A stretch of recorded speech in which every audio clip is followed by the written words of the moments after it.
testing 1, 2, 3. Oh, it works.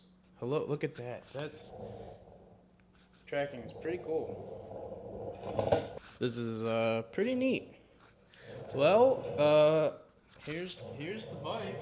Wow, this is pretty cool. So if I get up, it'll keep going. All right. What if I walk over here? Yeah, all the way.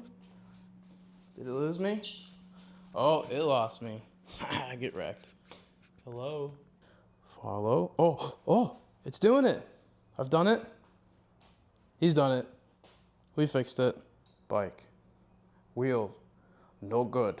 We get rid of wheel. Wheel too fragile.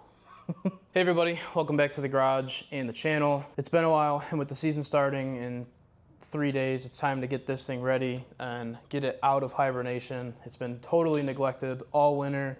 Other than being plugged into the trickle charger, I really haven't touched it, haven't keyed it on, haven't done anything to it. So we're gonna go ahead and make sure everything's good to go.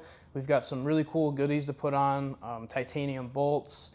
We've got some really cool rotors, and by the title of this video, you're probably guessing, no more carbon wheels. I found a set of used V4R wheels, the factory OEM Marchesini wheels. We lucked out there, found them on an old forum, which is super cool, and restored my faith in forums. That was awesome, and one of the easiest transactions I've ever had online, to be honest with you, private sale or not. So this is season 2 or 3 years on this bike now, track. It's time that these carbon wheels are eventually going to fail. Unfortunately, that's the reality with carbon wheels, especially when you're changing them every so often. At this point, I'm going through a set of SC3 Super Corsas in about a day and a half. So when you're changing tires that frequently, inevitably, nothing I do, nothing the tire changer does, doesn't matter who's working on it, inevitably the carbon will go through enough heat cycles, it'll get enough pressure on it from some point. Even the tire machine clamping it down to hold it like in place is enough to stress it and fracture it. And as soon as you get one small fracture in these wheels, it's just game over. And while they're awesome and they're really designed to take like that last 2,000th off of a lap time, I'm not there. They're actually really cool wheels, and I love them, and I'm gonna keep them. However, we're gonna wrap them in some street tires and just use them for the streets. We're gonna wrap the new Marchesinis in slicks, so I will no longer be able to use those on the street. That's the goal of this video, is to set up the track wheels, and we're gonna get the brakes on it. We're gonna get the phonic wheel. That's the wheel that tells the bike how fast it's going, and it's kind of important. Also got the new Insta360 X5 to play around with. And I think at the end of the video, we're gonna go ahead and test it on the street. The video on track should be a little bit better. I'm gonna be running 2 360 cameras, one on the front and one on the selfie stick in the rear, which I need to put that on as well. Without further ado,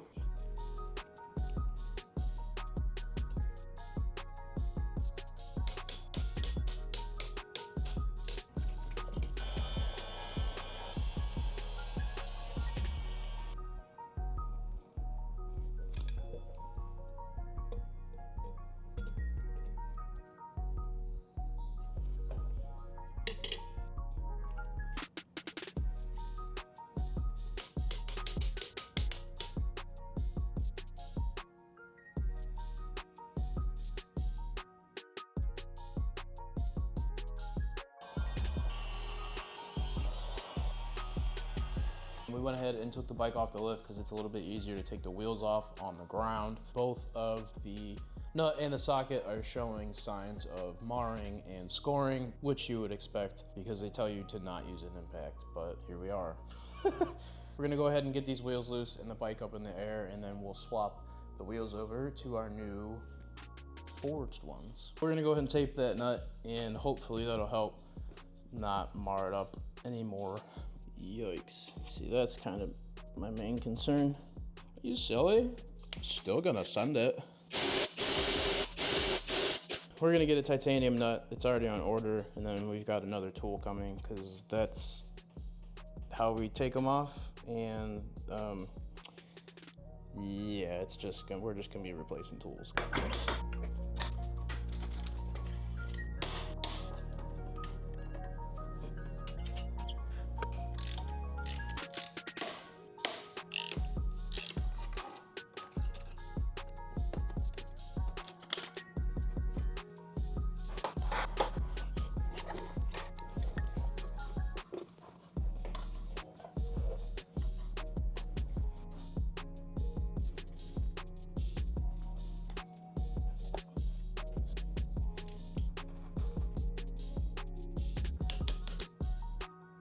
as light as the carbon wheels are, these really aren't that much heavier.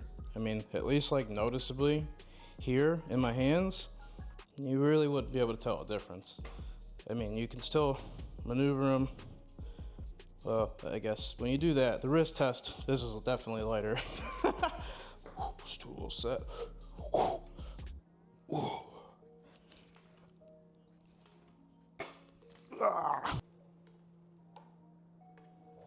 Interesting development.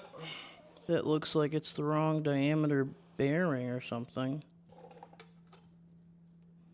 Yeah, the inner diameter is totally wrong. Oh, shoot. Let's take this over to the other one. Figure out what's going on here.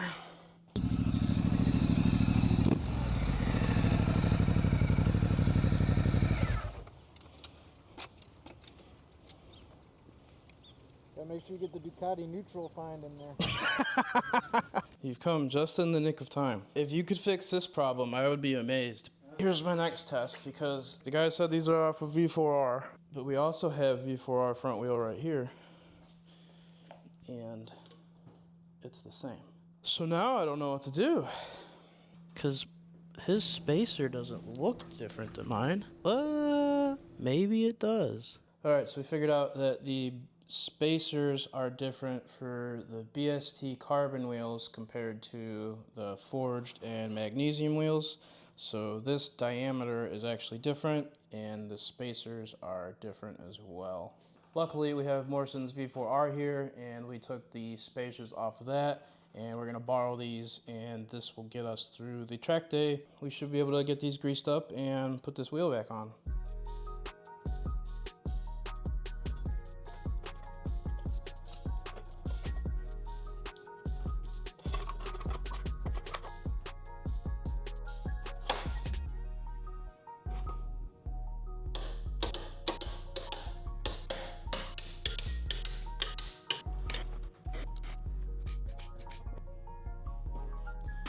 Closer than you think, actually. They're actually not far apart.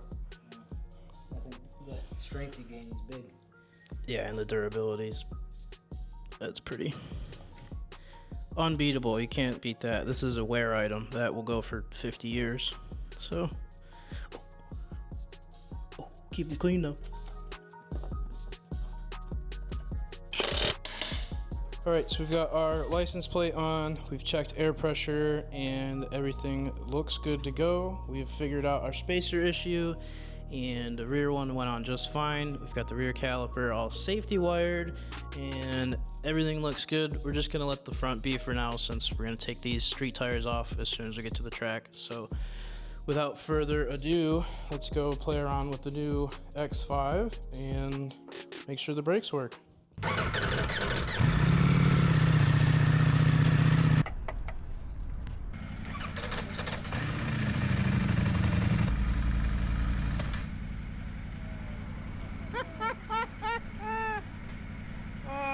First time.